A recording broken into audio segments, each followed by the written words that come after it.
ये मेरे ख्याल से लोगों की सनक है कि हर चीज का नाम बदलना है, और जब नाम बदला जाता है तब खर्चा होता है सरकार का, केंद्र का। ये एक अलग बात है। ये योजना महात्मा गांधी जी के नाम पर है। महात्मा गांधी जी हमारे राष्ट्रपिता हैं, उनका अपमान नहीं होना चाहिए।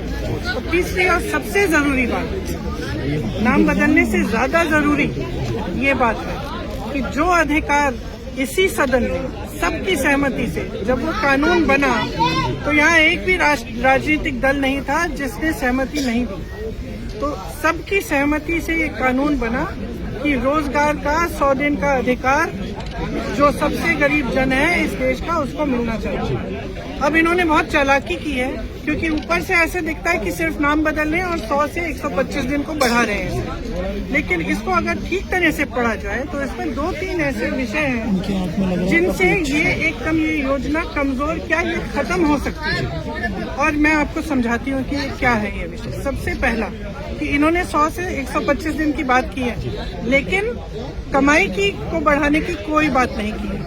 आज अगर आप किसी भी प्रदेश में जाएंगे, आपको पता चलेगा कि जो मनरेगा का बकाया अभी मिला नहीं है। तो जहाँ जाएंगे मजदूर यही कहते हैं कि अभी हमें पैसा नहीं मिला है। तो आप उतना पैसा नहीं दे पाए हो। केंद्र पहले 90% केंद्र की जिम्मेदारी होती थी कि केंद्र पैसे देगा। आज उन्होंने इस विधेयक से ये चाहते हैं कि वो कम हो जाए। तो जब वो कम होगा तो प्रदेश को देना पड़ेगा।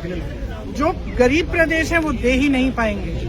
इतना भार, इतना बोझ पड़ जाएगा उनकी अर्थव्यवस्था पर कि वो दे ही नहीं पाएंगे। जब दे नहीं पाएंगे तो क्या होगा? योजना खत्म हो जाएगी। दूसरी बात, आज जो गांव में काम होना है वो कौन तय करता है, कौन निर्धारित करता है?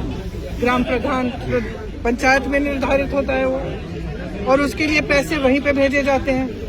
अब क्या होगा कि केंद्र में निर्धारित होगा। अरे केंद्र में यहाँ पे दिल्ली में बैठे हुए लोगों को क्या पता कि आपको कौन सा कुआं चाहिए, आपको कौन सी दीवार बनानी है, आपको किस चीज की मरम्मत करनी है, नहीं पता चलेगा। और इससे क्या होगा कि जो अधिकार आपने पंचायतों को दिया था, पंचायती राज द्वारा जो 73वां जो कानून था, संशोधन था, उसके तहत जो आपने अधिकार दिया था वो भी खत्म हो जाएगा। इसका मतलब है कि आप केंद्र में आप सारी सत्ता चाहते हो, आप ये निर्णय लेना चाहते हो कि कितना पैसा किसको कब भेजेंगे, किस काम में जाएगा, आप ये निर्धारित यहाँ केंद्र में करना चाहते हो। प्रदेश को आपने सारे पूंजी की जिम्मेदारी दे दी कि भाई तुम ही लगाओ इसमें पैसे। और जो पंचायत में है, जो गांव में है, उसका क्या होगा? उसको जो अभी मजदूरी नहीं मिल रही है उसका क्या होगा?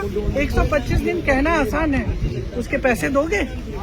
खुद कह रहे हो कि नहीं देंगे, तो क्या होगा? स्कीम खत्म हो जाएगी, एक साधारण स्कीम बन जाएगी जो बाकी सरकारी स्कीम है। इसमें जो अधिकार है, जो ग्रामीण जनता के लिए, जो हमारे सबसे गरीब भाई बहनों के लिए जो अधिकार है वो खत्म करने जा रहे हैं। और आप जहाँ भी जाएंगे इस देश में, दूर से पता चल जाएगा कि ये मनरेगा का लेबर है, ये मनरेगा का मजदूर है। दूर से पता चल जाएगा।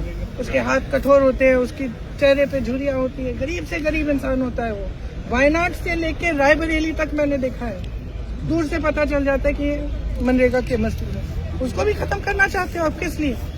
इतने पैसे तो आप अडानी अंबानी को पकड़ा रहे हो, सारी संपत्ति पकड़ा रहे हो, और वो बेचारा मजदूर सुबह से शाम तक काम कर रहा है, धूप में मर रहा है, पसीना आ रहा है उसका, खून बह रहा है उसका, आप उसको छोड़ दोगे?